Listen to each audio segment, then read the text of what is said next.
John C. Maxwell.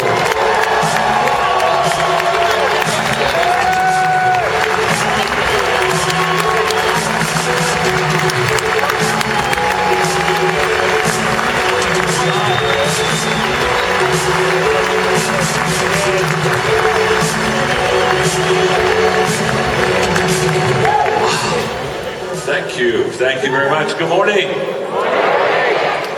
What a privilege it is to be with you at Ignite. I'm so excited. What a wonderful, wonderful organization you belong to. I've known the leaders for some time, and whenever I look at any company, the question I always ask is who's leading it? Because everything rises and falls on leadership. Are you with me? And if you've got good leadership, all is good. If you've got bad leadership, all is bad. And you have wonderful leadership. I know your leaders well, and you ought to be very pleased. Very pleased. And I'm so glad to be here with you and to be able to have some time here with you to talk to you about how you can develop and grow yourself. Let's get acquainted. My name is John. What's your name? Nice to meet you. And my wife Margaret and I have been married now for 44 years. We have 2 children. We have 5 grandchildren. Are there any grandparents here? Huh? Okay. If you're a grandparent, you already know something that the rest of them have no clue about. Grandchildren are God's reward for you not killing your children. Isn't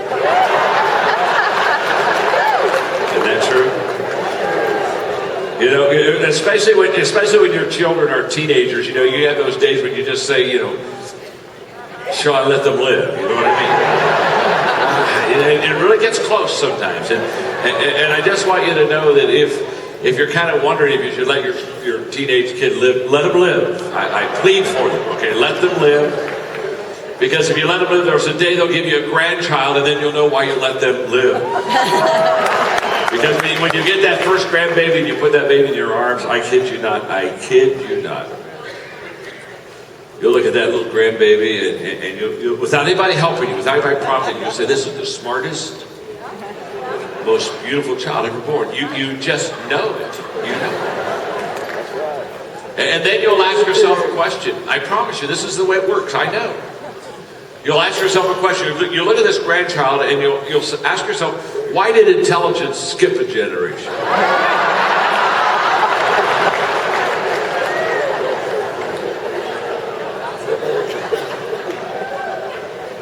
I was speaking at a large convention a few months ago, and I was telling that story, and I forgot that my son Joel was in the audience.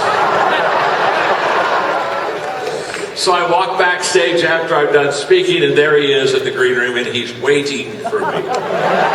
I mean, he's waiting for me. And I looked at him and I said, Joel, honey, I said, when I was out there talking about grandchildren and intelligence skipping a generation, you know, I was just having fun. I was just kidding. And he looked at me and he said, no. He said, it's okay, Dad. In fact, he said, I think you're right.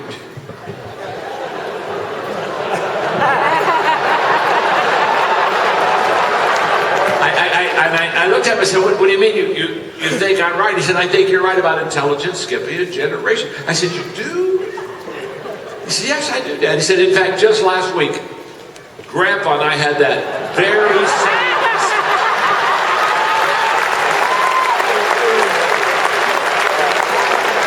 Oh, he killed me. He killed me good. I had a birthday this week. I turned 66. I've got really good news for you that are young, and anymore everybody looks young to me. But I've just got, if you're under 65, I've got great news for you. When you become 65, I've now had this for a year. When you become 65, you just get wisdom. This is a wonderful thing.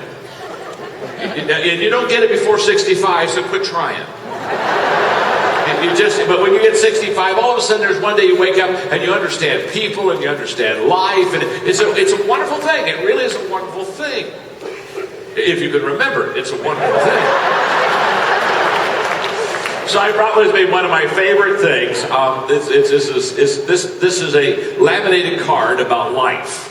And you have to understand when there's anything important that I want to talk about or I want to remember, I always laminate it. Laminating is like laminating a card is like making it holy, okay?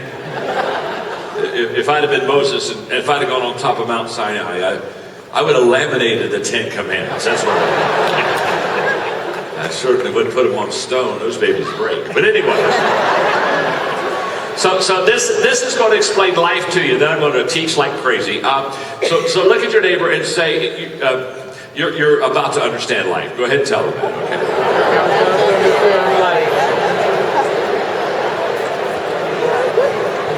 All right, here we go. On the first day God created the dog, God said, sit all day by the door of your house and bark at anybody that goes by. I'm going to give you a lifespan of 20 years. The dog said, that's too long to be barking. Give me 10 years and I'll give you the other 10 back. God agreed. On the second day, God created the monkey. God said, entertain people, do monkey tricks, make them laugh. I'm going to give you a 20-year lifespan. The monkey said, how boring. Monkey tricks for 20 years? I don't think so. The dog gave you back 10 years. So that's what I'll do too, okay? And God agreed. On the third day, God created the cow. God said, we're not to the punchline yet, sir. But I'll take it anytime you can give it. It's no problem. On the third day, God created the cow. God said, you must go out to the field with the farmer all day long, suffer under the sun, have calves, give milk to support the farmer. I'm going to give you a lifespan of 60 years. The cow said, I'm going to take you on the road with me. The cow said, that's kind of a tough life that you want me to live for 60 years. Let me have 20, I'll give you back the other 40. And God agreed. On the fourth day, God created man. God said, eat, sleep, play, marry, enjoy your life. I'm going to give you 20 years. Man said, what? Only 20 years? I'll tell you what, I'll take my 20, add the 40 the cow gave you back, the 10 the monkey gave you back, the 10 the dog gave you back, that makes 80. Okay, God said, you've got a deal. So that is why the first 20 years of our lives, we eat, sleep, play.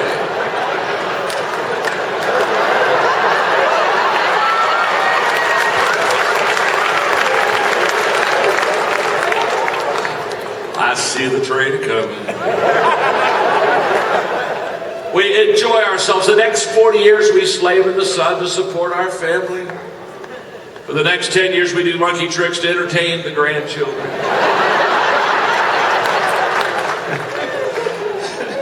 And for the last 10 years we sit on the front porch and we bark at everybody that goes.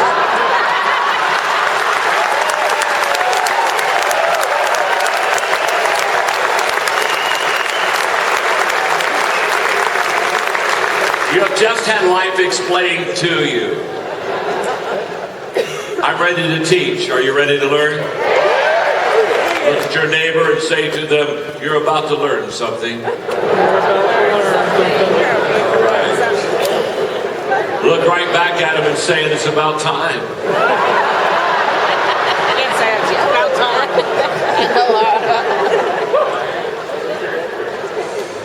I'm going to talk to you about the laws of growth. I'm going to talk to you about how you can grow yourself so that you can grow people, so that you can grow your business.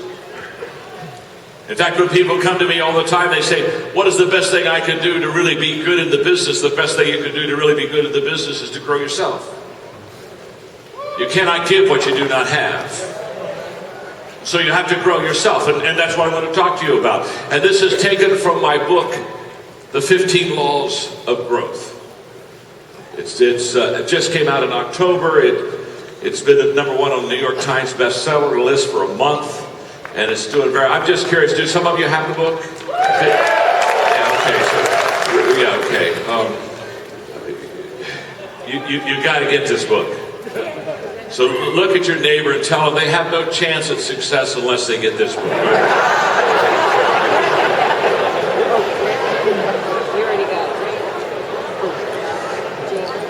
And what I'm going to give you are laws. Laws for growth. I'm not going to give you good ideas. There are a lot of ideas, but this is much better than a good idea. I'm not going to give you principles of growth. Principles are fine, but principles generally work. I'm giving you laws. Laws always work. They always do. Laws are not dependent upon culture. In other words, the laws of growth will work in every culture. I have a company called Equip, which is the largest leadership organization in the world. We're in 175 countries. We've trained 6 million leaders. I understand leadership. I understand culture. I understand different languages. I understand the whole deal. And what I'm giving you is laws. In other words, the laws that I'm going to give you, they work right here in the States. But can I tell you something? They work in Guatemala. They work in South Africa. They work anywhere in the world. They're laws. They're laws. The laws are not dependent upon culture. Laws are not dependent upon timing. These laws worked 100 years ago. These laws worked 500 years ago. These laws will work 100 years from now. They're laws. Not good ideas. Not good thoughts. Not principles. They're laws. When I wrote the 21 Irrefutable Laws of Leadership, I was doing a one-year lecture tour around the world, and a guy came up to me and he said, I just want you to know, I was signing books during the break, so I just want you to know I disagree with one of your laws. I said, that's okay. I kept signing books. And I could tell he stood there, so I could tell that it wasn't okay with him. That it was okay with me.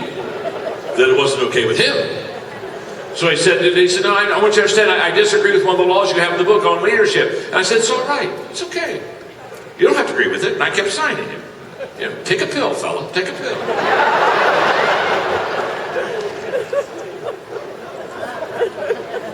He came back the third time and he said, no, and he said, listen, he said, I don't think you understand what I'm saying. I don't agree with one of your laws. I said, I understand that. You don't agree with one of the laws. It's okay.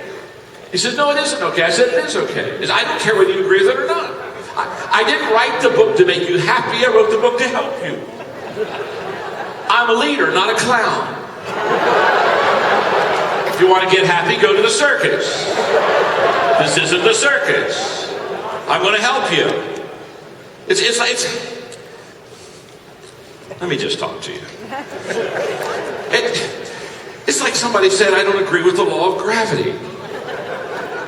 I don't care. Go up to a 4-story building and jump off.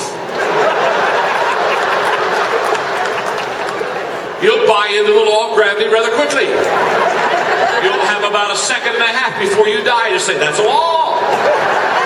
You see, laws don't care whether you like them. Laws are laws. And the laws I'm going to give you, I hope you like them. I know they work. But here's what, it doesn't really matter. But if you cooperate with the laws, it's going to be amazing what begins to happen in your life.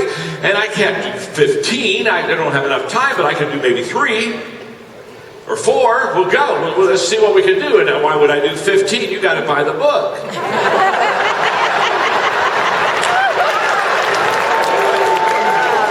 Sign afterwards. I'm right out here. I'll sign for you, okay? In fact, I have 3 books. You can get the package if you want to. Put your dream to the test. 10 questions everybody ought to ask themselves before they start their dream. Well, if I was in your business, I would get the people that I was trying to qualify and I'd say, read the book. Then come back and talk to me. They'll disqualify or qualify themselves. 10 questions. Put your dream to the test. Beyond talent. Huge book. It basically says no matter how talented you are, it's the choices you make that make the difference. And I talk about the choices you need to make way beyond talent. And then I've got, of course, the 15 laws. You get it in a package or whatever you want. It's back there. And then there's an audio thing if you want to do the dream kit with people in a small group. There's a dream kit. You can look at that later. Now let me give you the laws. Let's go. Law number 1. The law of intentionality. The law of intentionality just simply says growth just doesn't happen. It just doesn't happen. In other words, you don't grow automatically. You see, most people think that if they just show up to work every day, they'll get better. I'm here to tell you that the longer you live, it's not true, the better you get. I know a lot of people, they're getting older, but they're not getting better. There has nothing to do with the fact of filling your day, and somehow with filling your day, you begin to develop yourself, or you begin to grow. That doesn't happen. Growth doesn't just happen. You know, the only thing that's automatic in life after you're born is death. You don't have to take a course on death. You don't have to. I mean, you don't have to say, "Wow, I got to make sure I die." I got to read a book on dying so I make sure I can make that happen. No, you don't have to read a book on it. You don't have to study on it. You don't have to ask any questions on it. Just hang around long enough, and guess what we all get to do? It's automatic. But the only thing automatic in life is death. You see, you can tell you're on the road to success. It's uphill all the way. And you don't coast uphill. It's got to be intentional. And my life was literally changed when I was in my 20s. In 1974 at the Holiday Inn, I was having breakfast with a guy named Kurt Kampmeyer. And Kurt sat across from me at the table, and he asked me, he said, "John, what is your plan for growth?" Well, I didn't have a plan for growth. I didn't even know I was supposed to have a plan for growth. I mean, nobody ever told me. I just kind of thought that I would grow. I didn't know it. And I was embarrassed because I was young and I didn't have an answer, so I tried to fake it. So I told him how hard it worked and all the stuff that I did, and I was like a plane circling a field trying to come in for a landing. I was just going round and around and around, and finally I ran out of gas and I landed that sucker. And as soon as I shut up, he smiled. He said, "You don't have a plan, do you?" I said, "No, I don't have a plan." And then he said the words that changed my life. They changed my life. These words changed my life. He said, "Growth, John, is not automatic. If you're going to grow, you're going to have to be intentional."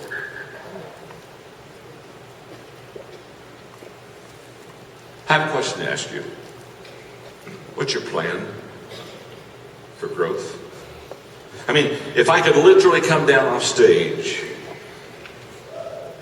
and you and I could talk one-on-one, and I would look at you and I'd say, "What do you do every day to ensure that you're growing?" What would you say?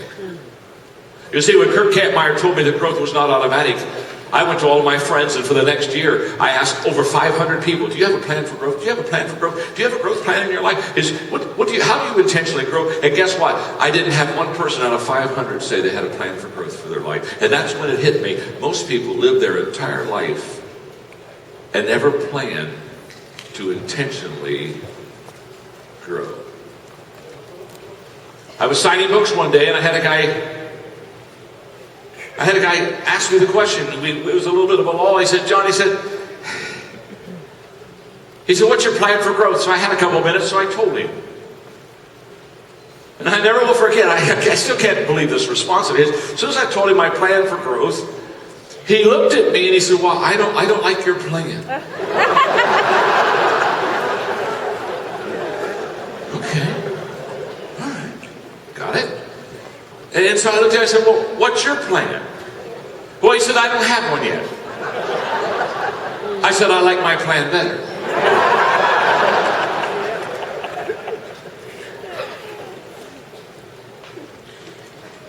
When the book came out in October, The 15 Laws of Growth, I decided to do something that I hadn't done for 30 years. I literally did an online program called the Maxwell Plan for Growth.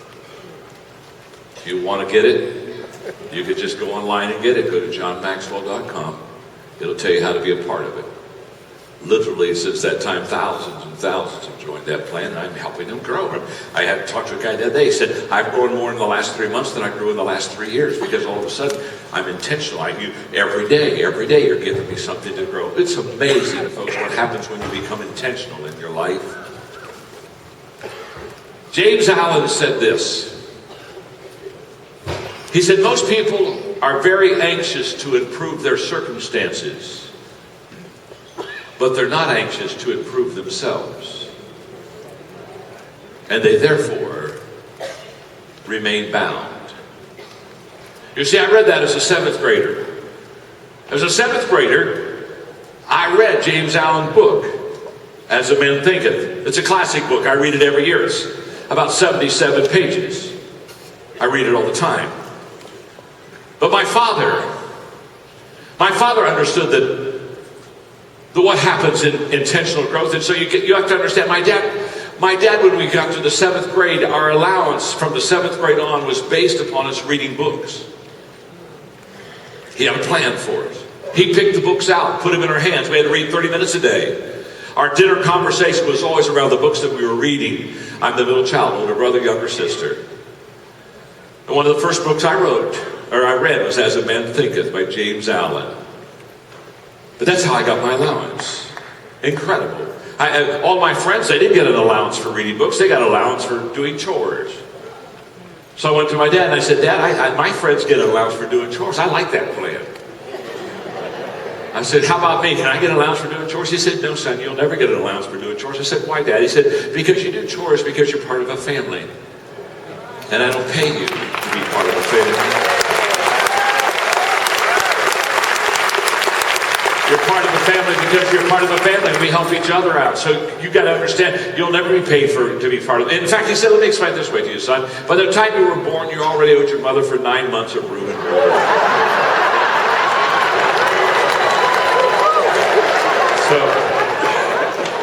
So shut up and take out the garbage. And he said, why should I pay you to take out the garbage unless I want you to be a garbage man? I put my money where my values are, son. And my values are in good books, and so he placed good books in my hands. I don't want to seem cocky here, but by the time I graduated from high school, by the time my brother graduated, by the time my sister graduated, you have to understand, we were so far ahead of our peers, it was ridiculous. Because we had read great books all through junior high and high school. By the time my brother graduated from college, he was already a millionaire.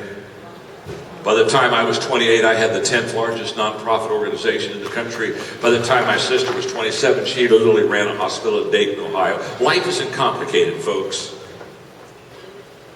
If you're going to get the best out of your child, you got to invest the best in your child. I did that for my children, and I'm doing it for my grandchildren. I pay them. I pay them to listen to CDs. I pay them to listen to books. I love somebody came to me and said, well, I don't think I want to do that. Well, you don't have to do that. You don't have to invest in your children. MTV will. I've got a whole list of people that are already investing. The only question is, do you want to do it too? Do you want to join the crowd? You see, my father understood the value of intentional growth. He understood that growth is not going to be automatic. And if I'm going to get better, I have to be intentional in what I am doing. So I'm going to challenge you today. Before I go to the second law, I'm going to challenge you big time. When are you going to start an intentional growth plan? When? I mean, when? Now. Listen, be careful. Good, well-intentioned people don't understand what I call the law of diminishing intent. The law of diminishing intent basically says, the longer you put off doing something that you should do now, the greater the odds are that you will never do it. And I watch people all the time. I'm talking about good people. Some of the best people I know. I watch wonderful, wonderful people. It's in their whole life. Their middle name should be Someday. There goes Someday. Someday they're going to make that decision. Someday they're going to take that initiative. I will tell you this. If you will get on a personal growth plan, it doesn't have to be mine. Get your own. I don't really care. But I'm going to tell you this. If you'll get on an intentional personal growth plan, your life will radically change. In 3 months, you won't recognize yourself. That's a fact. The law of intentionality, growth doesn't just happen. Law number 2. The law of the lid. The law of the, or no, I'm sorry, not the law of the lid. That's another law. Okay, that's in the laws of, that's in the 21 irrefutable laws of leadership, and that's a whole new lecture. Okay. The law of the mirror. The law of the mirror says, as you look into the mirror, what you see is what you get. what do you do? What do you do in your life? When you look in the mirror, how do you see yourself? Do you see that this is a law of self-image? What do you see when you look in the mirror? Do you see yourself from a 1 to a 10 as a 5? Do you see yourself as average? Do you see yourself as a 7? Do you see yourself as a 2? Because however you see yourself is how you will sell yourself. You can't sell yourself higher than you see yourself. People won't buy you at a higher number than what you are. So the number that you put on yourself, you see, we cannot consistently behave in a manner that is inconsistent with how we see ourselves. Wow. So the law of the mirror is a huge law. The law of the mirror basically says this: how I see myself determines how much I will invest in myself. If you see yourself as a 3, you won't put a 10 investment on you. You'll put a 3 investment on you. You'll put the level of investment that you see yourself. Now, what's huge is this: not only as you see yourself, that will be the determinant of how you invest in yourself. As you see yourself, that will determine on how well you invest in others. Because if you see yourself as a 3, you won't invest in people that are 7s. They'll intimidate you. This is a huge, huge law in leadership. In the laws of leadership, there's a law called the law of magnetism. And the law of magnetism says we attract who we are, not who we want. And so therefore, how you see yourself is who you attract to yourself. And the higher number that you see yourself, the better your self-image, the better type of a person that you'll attract. If I see myself as a 7, I've got shots of attracting 5, 6, and 7s to me. If I see myself as a 4, I'm going to attract 2s and 3s to me. So how I see myself, my self-image is absolutely essential.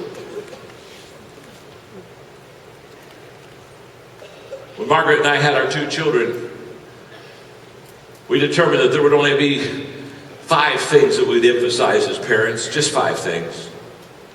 I mean, you can't emphasize everything as your kids. Good Lord. It's a worthless exercise. Trust me. When you become a grandparent, you relax. You realize 90% of the stuff you gave your kids was worthless. It's okay. It's all right. Keep trying. But one of the things we determined that we would make sure we worked on our children was with their self-image. My father understood that well. I can remember as I was growing up in my dad's home, my brother, who's 2 years and 3 months older than I am, every night after dinner, we'd like to clear the furniture out of the living room and wrestle. And my brother was bigger than I. He was husky.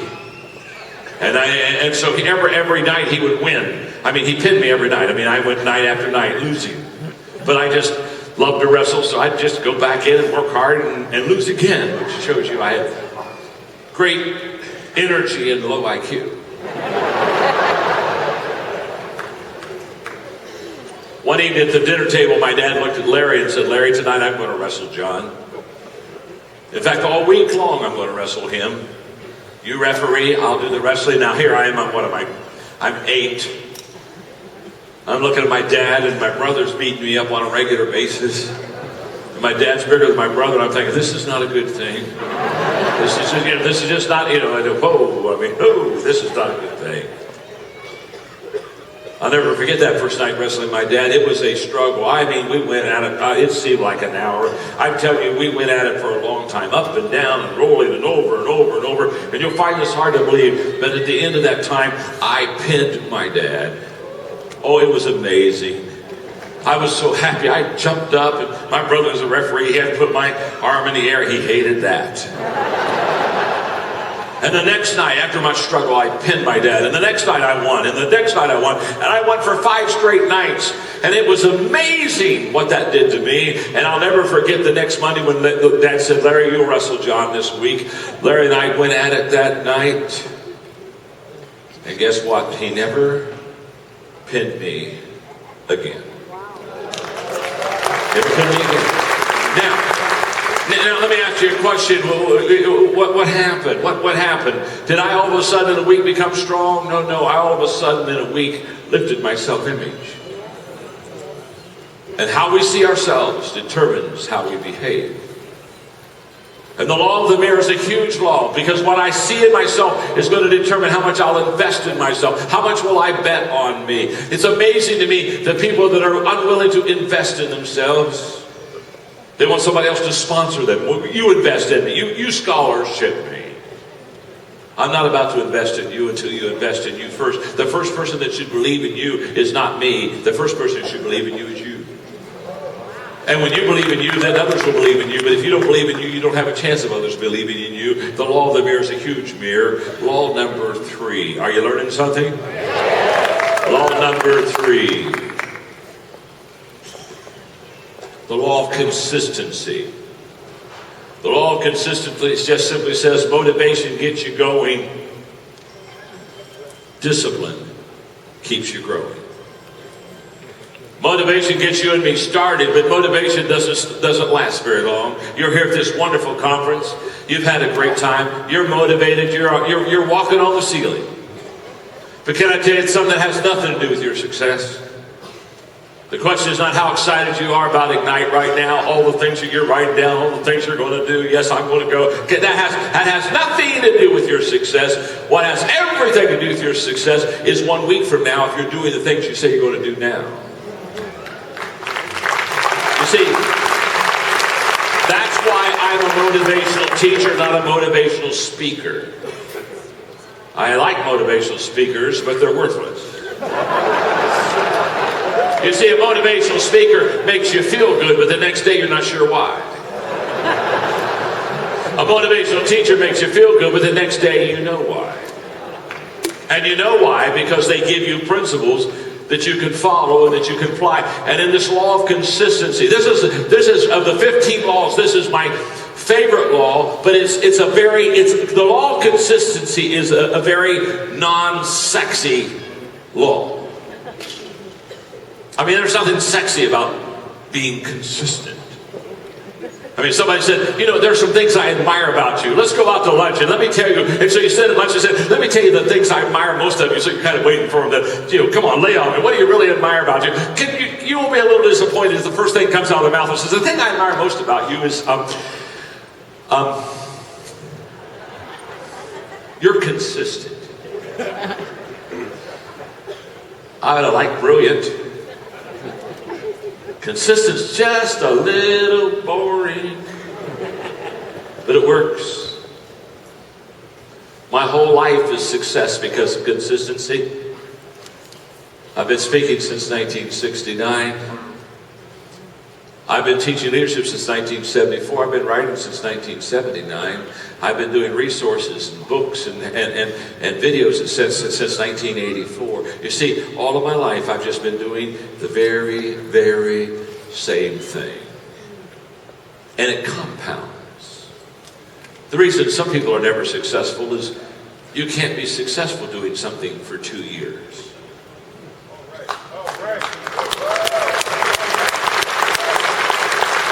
Now, you can be motivated for 2 years, but you can't be successful in 2 years. Success is a long process. Success is a journey. It's not an event. It's not a time. It's not a position. It's not a promotion.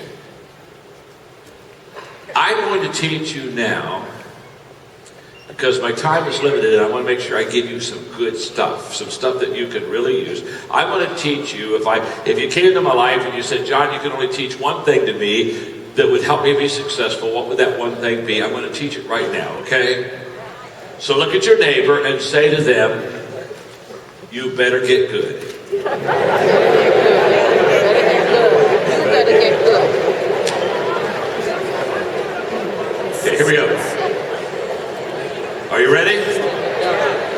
This is the rule of 5. The rule of 5 will change your life. Now, normally I teach this for an hour. I'm going to teach this in 7 minutes, okay? But I can do that here because you're smarter than most people.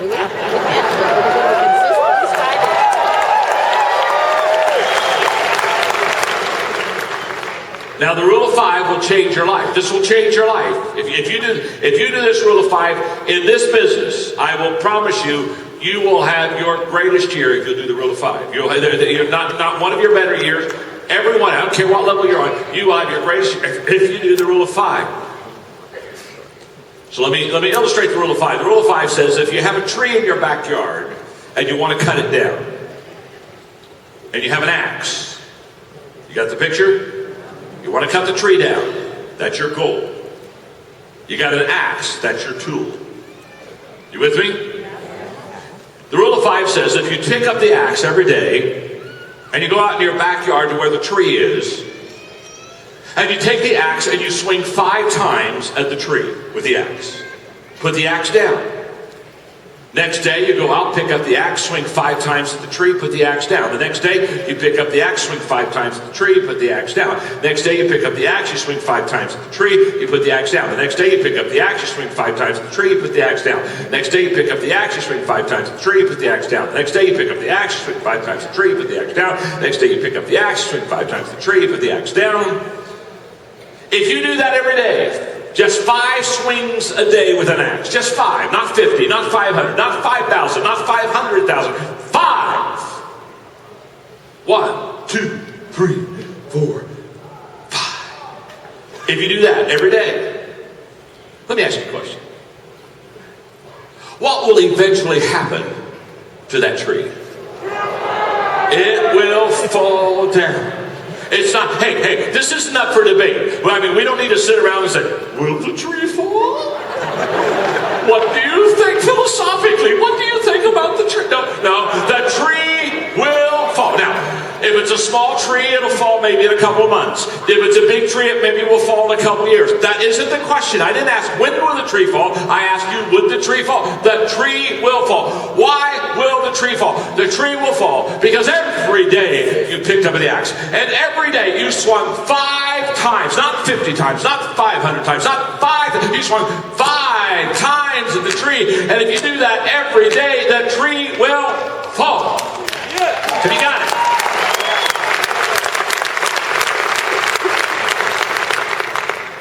People ask me all the time, John, you've written so many books. Yeah, I have. In fact, I've written 73, but who's counting? I've written 73 books. And people come to me and say, how did you write 73 books? I'm going to give you my secret. This is huge. Every one of my books, I write 1 word at a time. Yeah. Never one time have I ever looked at an empty page and say, be filled. I've never looked at a chapter and say, write yourself. No, I write 1 word at a time. Not even on a computer. I got a 4-color pen and a legal pad. That's how I write my books. 1 word at a time. You say, how can you write 73 books? Rule of 5. Rule of 5. Every day I read. Every day I think. Every day I file. Every day I ask questions. Every day I write.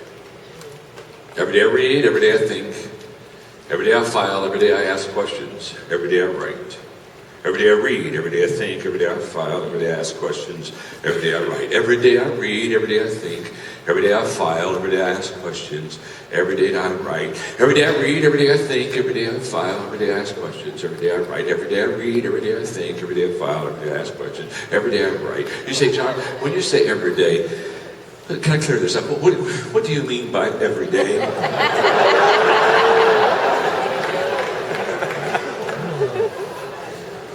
What I mean by every day is every day.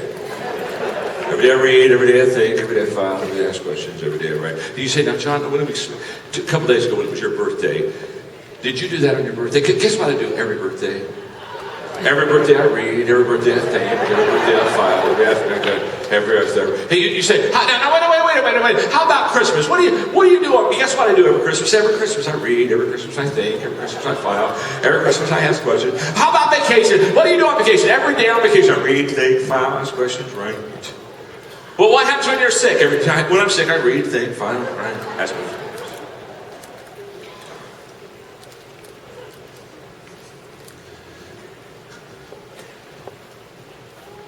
Every day.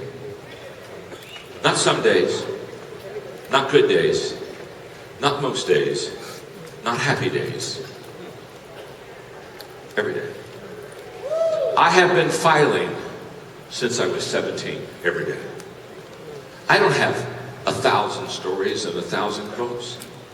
I have tens of thousands of stories. I could go to my study and I could write another 30 books and never come out. So he said, how do you get tens of thousands of quotes? Every day I file.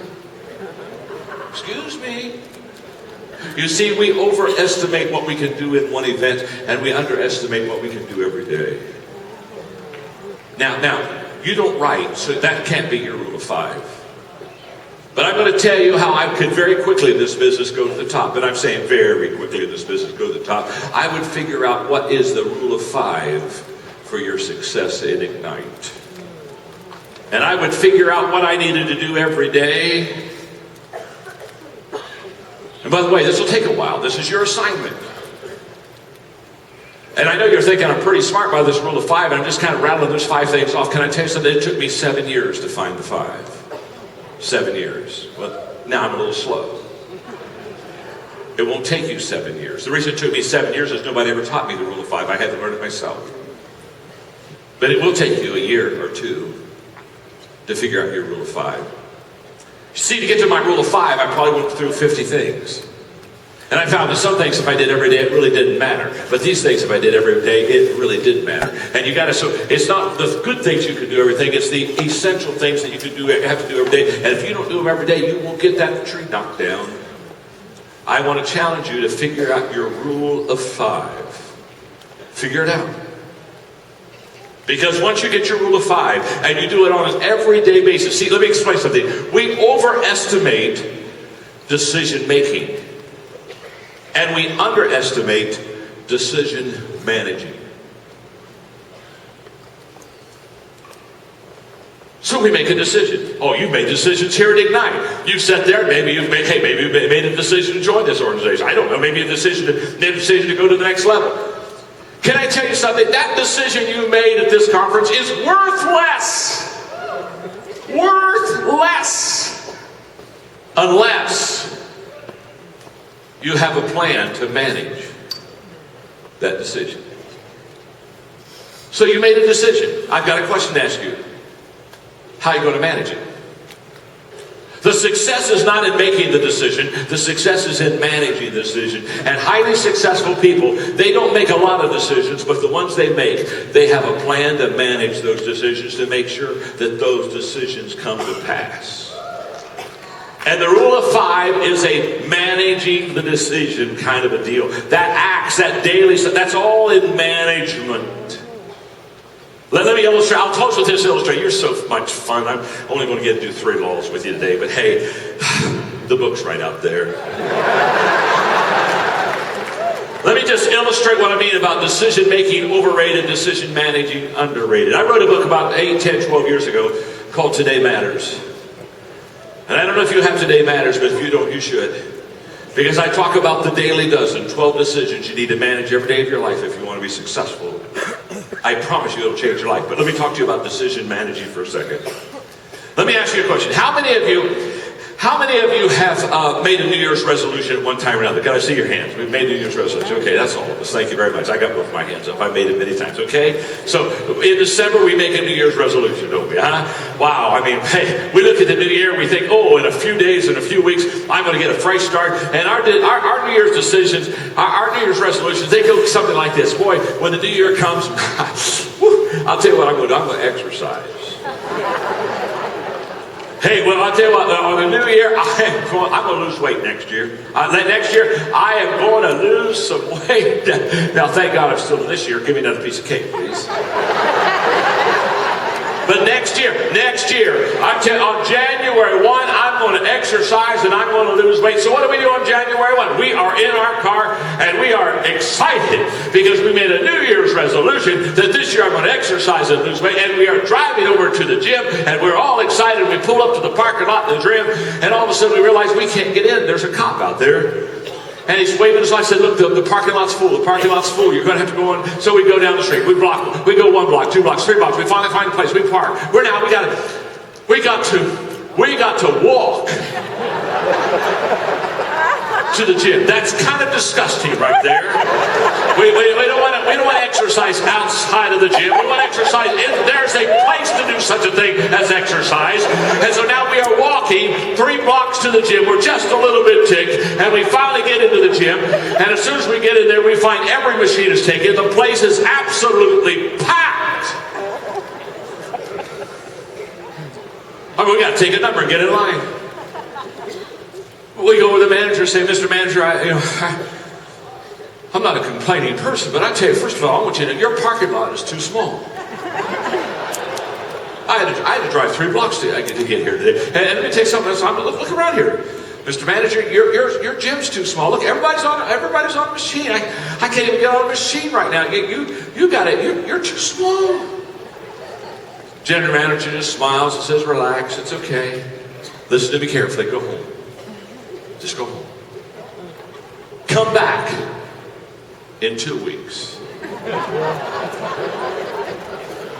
Not 2 years, 2 weeks. When you come back in 2 weeks, guess what? Parking lot's not full. You can pull right in. In fact, they have a couple kids out there with sandwich boards. There's a membership drive. They got balloons and whistles. And they're trying to get you to join the gym. You can bring your car right up and you can park right by the front door of the gym 2 weeks later. In fact, if the door's big enough, you can park your car right inside that. And I want to tell you, when you walk in, you can take any machine you want to. 14 days. Or I will ever be successful in life until we get control of our daily agenda. Because the secret of your success and the secret of my success is determined by what we do every day. And my last words to you in this area of growth are just quite simple. Find the 5 things in this business that are absolutely essential to build the business. You don't have 6, you don't need 7, you don't need 8, you need 5. 5 things. Figure it out. Spend the next month figuring out what are my 5 things. And then when you get those 5 things, guess what you do? Every day. Every day. Every day you do those 5 things. Every day you pick up the axe and you go to that tree and 5. And what the secret of this is, I didn't say you had to do it all day. I said you had to do it every day. Because here's what you're about to find. You're going to find that success has no secrets. I love people when they say, let me give you the 3 secrets to success. They're selling something. There are no secrets to success. If you want to be successful, it's very simple. You got to love what you do, or you won't do it all the time. So you have to be passionate about what you do. And after you love what you do, you got to figure out what you have to do to be successful. Once you love it and prioritize it. Love it and prioritize it. Love it and prioritize it. You'll be successful. And the reason I came here today was very simple. My name's John. I'm your friend. And basically what I do is I walk into people's lives and I take things complicated and make them simple. You see, I have an education, but I'm not an educator. Educators take something simple and make it complicated. If you're not confused, they're not happy. I'm a communicator. Communicators take something complicated and make it simple. I like to put the cookies on the lower shelf. so everybody can have some. And today that's what I tried to do. I've just tried to walk into your life, say, my name is John, I'm your friend. And if you want to be successful in this business, you can be, because others have.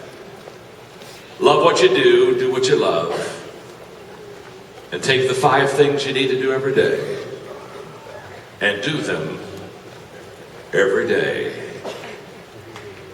and you'll be successful. And that's why I came. Thank you very much.